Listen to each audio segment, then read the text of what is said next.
ओम नमो भगवते वासुदेवाय नमः। दोस्तों, मोहिनी एकादशी पर तुलसी के नीचे रखे दीपक में यह एक चीज डालने से होगी सभी इच्छाओं की पूर्ति। दोस्तों, हर वर्ष वैशाख माह के शुक्ल पक्ष की एकादशी तिथि को मोहिनी एकादशी मनाई जाती है। तदनुसार इस साल 19 मई को मोहिनी एकादशी है। इस दिन भगवान विष्णु संग माता लक्ष्मी की पूजा अर्चना की जाती है। साथ ही उनके निमित्त रूप से एकादशी व्रत रखा जाता है।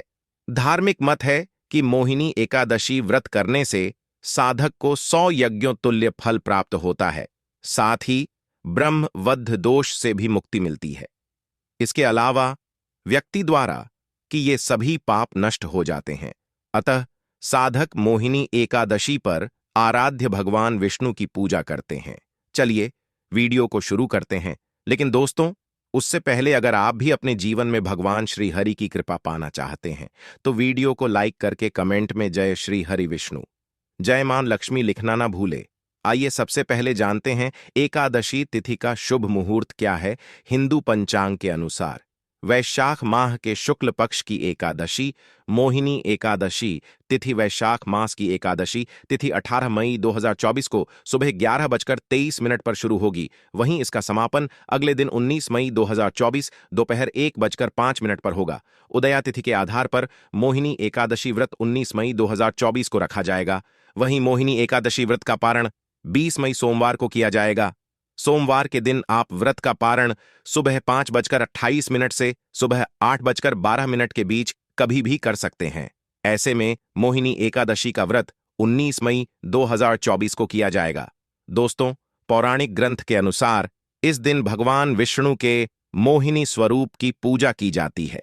भगवान विष्णु ने मोहिनी रूप धारण कर समुद्र मंथन में देवताओं और दानवों के बीच हुए युद्ध में देवताओं की सहायता की थी। इसलिए मोहिनी एकादशी के दिन श्री विष्णु की मोहिनी स्वरूप की पूजा करने से भक्तों को उनकी कृपा प्राप्त होती है और उनके जीवन की समस्त बाधाएं दूर हो जाती हैं। दोस्तों, तुलसी का पौधा सनातन धर्म में बहुत महत्वपूर्ण पौधा होता है, क्योंकि पद्म पुराण के अनुसार जहां पर तुलसी का एक भी पौधा होता है वहां पर भगवान श्री विष्णु, भगवान भोलेनाथ और ब्रह्मा जी का वास माना गया है। और ब्रह्म वैवर्त पुराण के अनुसार माता तुलसी का दर्शन करने से, मतलब प्रतिदिन अगर आप सुबह उठकर तुलसी के पौधे का दर्शन करते हैं, उन्हें प्रणाम करते हैं, तो इससे आपको 1.25 ग्राम सोने के दान का फल प्राप्त होता है। तो पौधे का पूजन करने से, तुलसी के दर्शन करने से समस्त प्रकार के पाप दूर हो जाते हैं और मन की कोई भी कामना तुलसी के पूजन से पूर्ण हो जाती है। क्योंकि शास्त्रों के अनुसार जब हम तुलसी की पूजा करते हैं और अपने मन की कोई कामना तुलसी से कहते हैं तो वह सीधा श्री कृष्ण तक पहुंचती है। तो हमारी कही गई जो प्रार्थना होती है, जो भी हमारी मनोकामना होती है, भगवान श्री विष्णु उसे अवश्य पूर्ण करते हैं। क्योंकि मां तुलसी भगवान श्री विष्णु को अत्यंत प्रिय है। हरिवल्लभा कहा गया है। इनको तुलसी के महत्व का अंदाजा आप इसी बात से लगा सकते हैं कि भगवान श्री हरि विष्णु को जब हम भोग अर्पित करते हैं तो शास्त्रों के अनुसार अगर हम 56 प्रकार के भोग भी उन्हें अर्पित कर दें और उसमें तुलसी का पत्ता ना हो तो भगवान श्री विष्णु उसे स्वीकार नहीं करते हैं। लेकिन अगर आपके पास कोई भी वस्तु भगवान को भोग अर्पित करने के लिए नहीं है, सिर्फ एक तुलसी का पत्ता भगवान श्री विष्णु को अर्पित कर देते तो इतन करने मात्र से भगवान श्री विष्णु की कृपा आपको प्राप्त हो जाती है। भगवान श्री विष्णु तृप्त हो जाते हैं तो बहुत महत्वपूर्ण होता है। तुलसी सनातन धर्म में और लगभग हर घर में तुलसी का पौधा तो होता है। पहले के समय में तो घर के आंगन के मध्य में तुलसी लगाई जाती थी, लेकिन आजकल धन का अभाव है, जगह की कमी के कारण हम छत पर तुलसी लगा देते हैं या बहुत से घरों में बालकनी में तुलसी लगाई जाती है। आप कहीं पर भी तुलसी लगाते हैं, इस बात का ध्यान जरूर रखें कि घर की दक्षिण दिशा की तरफ तुलसी का पौधा नहीं होना चाहिए। ऐसा होने पर आपके परिवार में बहुत सारी परेशानियां आती हैं। आप कोशिश करें कि जो तुलसी का पौधा आप छत पर रख रहे हैं या बालकनी में रख रहे हैं, तो ऐसी अवस्था में भी घर के ईशान कोण यानी उत्तर पूर्व की दिशा में अगर तुलसी का पौधा होता है तो वह आपके लिए सुख समृद्धि का कारक माना जाता है। वहीं रखकर हमें तुलसी का पूजन करना चाहिए। दक्षिण दिशा में तुलसी ना हो, इस बात का विशेष ध्यान रखें। दोस्तों, आज की वीडियो में आपसे बात करने वाले हैं तुलसी से जुड़ा हुआ एक बहुत ही अचूक उपाय के बारे में। अगर आप इस उपाय को शुक्रवार के दिन करते हैं तो इससे मां लक्ष्मी की कृपा प्राप्त होती है। स्थिर लक्ष्मी का वास आपके घर में होता है। बहुत से लोगों का प्रश्न आता है कि घर में बरकत नहीं है।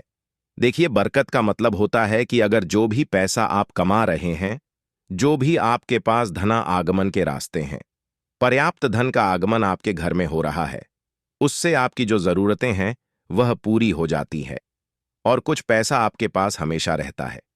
शास्त्रों में भी कहा जाता है कि विपत्ति काल के लिए हमें धन संचय अवश्य करना चाहिए। लेकिन अगर धन का आगमन पूरा नहीं हो पाता है तो इसमें धन संचय कैसे होगा? तो धन संचय के लिए, यानी कि घर में बरकत लाने के लिए, हमें कुछ विशेष नियमों का ध्यान रखना चाहिए। आज की वीडियो में हम आपको तुलसी पूजन से संबंधित उपाय बताने वाले हैं। इस उपाय को अगर आप करते हैं तो निश्चित ही आपके घर में बरकत आती, मतलब घर में धन आगमन के रास्ते भी खुल जाते हैं और धन का संचय भी होता है। तो वीडियो को पूरा जरूर देखें और अगर आपको आज की वीडियो अच्छी लगे तो लाइक जरूर कीजिए, शेयर कीजिए फैमिली फ्रेंड्स के साथ, और चैनल पर पहली बार आए हैं, अगर अभी तक आपने चैनल को सब्सक्राइब नहीं किया है तो आज की वीडियो अगर आपको अच्छी लगे तो चैनल को सब्सक्राइब जरूर कर लीजिए और बेल बटन को भी प्रेस कर लीजिए। देखिए, शुक्रवार का दिन मां लक्ष्मी का दिन माना जाता है और तुलसी को मां लक्ष्मी का ही स्वरूप माना जाता है। तो शुक्रवार के दिन अगर हम विशेष रूप से तुलसी का पूजन करते समय कुछ बातों का ध्यान रखें, कुछ विशेष नियम का पालन करें, तो मां लक्ष्मी स्थायी रूप से हमारे घर में आती है, सुख समृद्धि का वास होता है, अखंड सौभाग्य की प्राप्ति होती है, मनोवांछित कामना पूर्ण होती है। क्योंकि शास्त्रों में तुलसी को सर्व कार्य सिद्ध करने वाला देव वृक्ष माना गया है और शास्त्रों में तुलसी पूजन के लिए 2 दिन ऐसे बताए गए हैं जिस दिन अगर हम तुलसी की पूजा किसी विशेष मनोकामना से करते हैं तो वह निश्चित ही पूर्ण होती है। गुरुवार और शुक्रवार करेंगे। यह 2 दिन भगवान श्री विष्णु और महालक्ष्मी के दिन माने जाते हैं, इसलिए माता तुलसी का पूजन अगर किसी विशेष कामना से किया जाता है तो वह कामना अवश्य पूर्ण होती है। वैसे प्रत्येक दिन में तुलसी का पूजन करना है, लेकिन यह 2 दिन किसी मनोकामना के लिए अगर उपाय के लिए आप करते हैं तो वह श्रेष्ठ होता है। तो आपको शुक्रवार के दिन प्रातःकाल जल्दी उठना है, स्नान इत्यादि कर लीजिए, साफ स्वच्छ वस्त्र धारण कर लीजिए और उसके बाद तुलसी की पूजा करनी है। इससे पहले आपको सूर्य देव को जल अर्पित करना है। जो पूजा करते हैं वह कर लीजिए। तो तुलसी के पौधे के पास जाकर सर्वप्रथम हमें तुलसी के पौधे को प्रणाम करना चाहिए। भगवान श्री हरि विष्णु और महालक्ष्मी का मन में ध्यान करते हुए तुलसी के पौधे को प्रणाम कीजिए। उसके बाद तुलसी में थोड़ा सा जल अर्पित करें और थोड़ा सा आपको कच्चा दूध चाहिए। तुलसी में अर्पित करने के लिए गाय का दूध मिल जाता है तब को सर्वश्रेष्ठ है। गाय का ना मिले तो आपके पास जो भी दूध उपलब्ध हो उसमें थोड़ा सा गंगा जल मिलाकर आप तुलसी की जड़ में अर्पित कीजिए। दूध आपको कितना चाहिए? बहुत थोड़ा सा दूध चाहिए, 1 या 2 चम्मच आप दूध तुलसी में डाल सकते हैं। तो इतना ही कच्चा दूध आप ले लें और इसे तुलसी की जड़ में अर्पित करें। देखिए, उबला हुआ दूध नहीं होना चाहिए, इस बात का आपको ध्यान रखना है। दूध जल अर्पित करने के बाद आप कोई भी लाल, पीले या सफेद पुष्पों हो तो वह तुलसी की जड़ में अवश्य अर्पित करें। इसके बाद तुलसी को पीला चंदन अर्पित कि भोग स्वरूप आप कोई भी फल का भोग लगा सकते हैं, चाहे तो मिश्री या बताशे से भोग लगा सकते हैं। इसके बाद धूप प्रचलित करें और माता तुलसी का पूजन करें। मां तुलसी के सामने ओम नमो भगवते वासुदेवाय नमः इस मंत्र का जाप करना चाहिए। तो थोड़े समय तक मां तुलसी की पूजा करते हुए जितना भी समय आपके पास है इस मंत्र का आपको जाप कर सकते हैं। अगर आपके पास समय है और आसन डाल पर बैठने की जगह है तो 108 बार ओम नमो भगवते वासुदेवाय नमः इस मंत्र का जाप तुलसी के पौधे के पास अगर करते हैं तो इसका कोटि गुना फल प्राप्त होता है।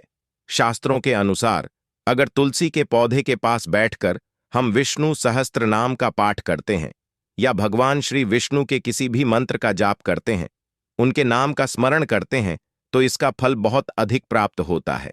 तो यह पूरी तरह से आपके ऊपर निर्भर करता है। आपके पास समय हो, जितना भी समय है उसके अनुसार आप भगवान श्री विष्णु के नाम का मंत्र का स्मरण कर सकते हैं और इसके बाद जब आपकी पूजा पूर्ण हो जाती है तो तुलसी की जड़ से थोड़ी सी मिट्टी लेकर अपने मस्तक पर अवश्य लगाएं तो यह सुबह की पूजा हो गई। और शाम के समय विशेष रूप से तुलसी में दीप दान किया जाता तो शुक्रवार का दिन है। जब आप तुलसी में दीप दान करेंगे तो प्रयास करें शुद्ध घी का दीपक प्रज्वलित करें।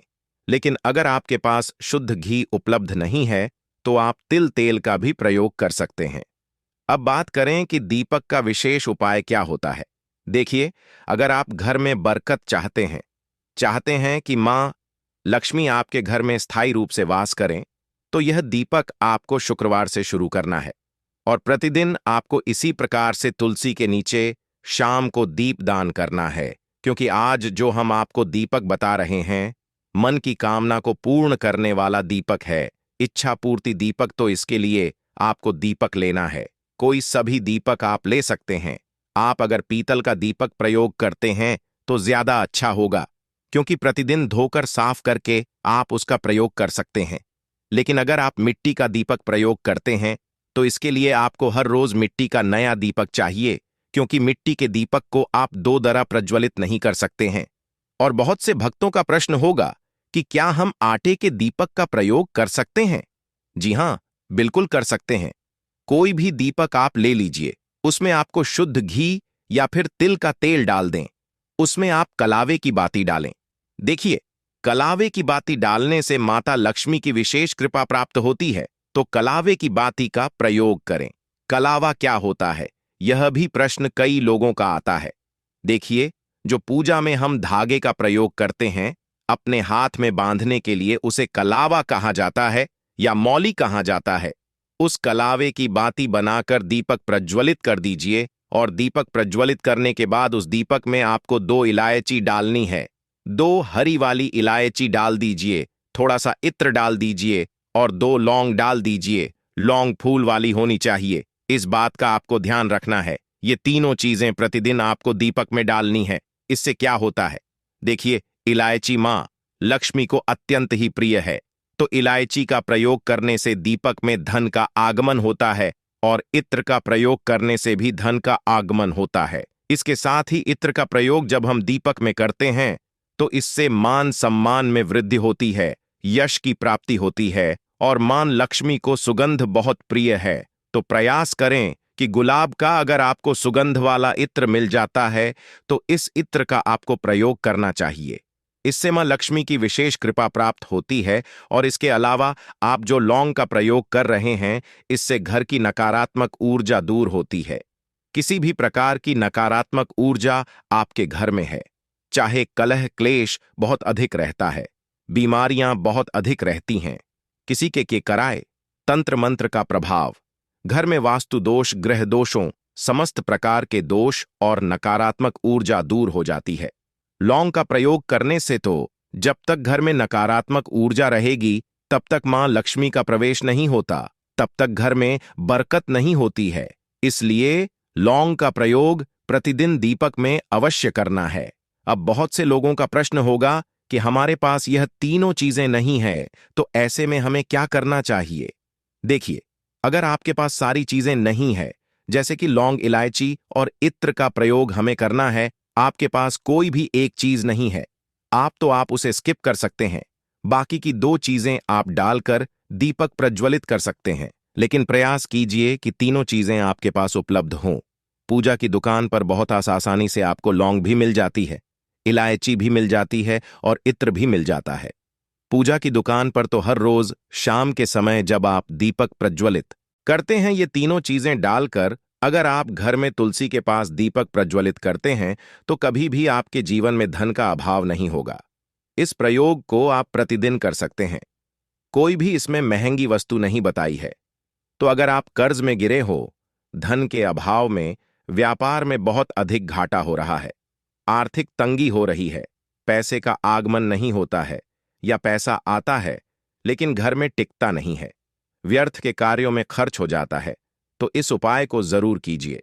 दूध सिर्फ आपको शुक्रवार और गुरुवार के दिन ही तुलसी में अर्पित करना है, रोज दूध नहीं अर्पित करना है तुलसी में।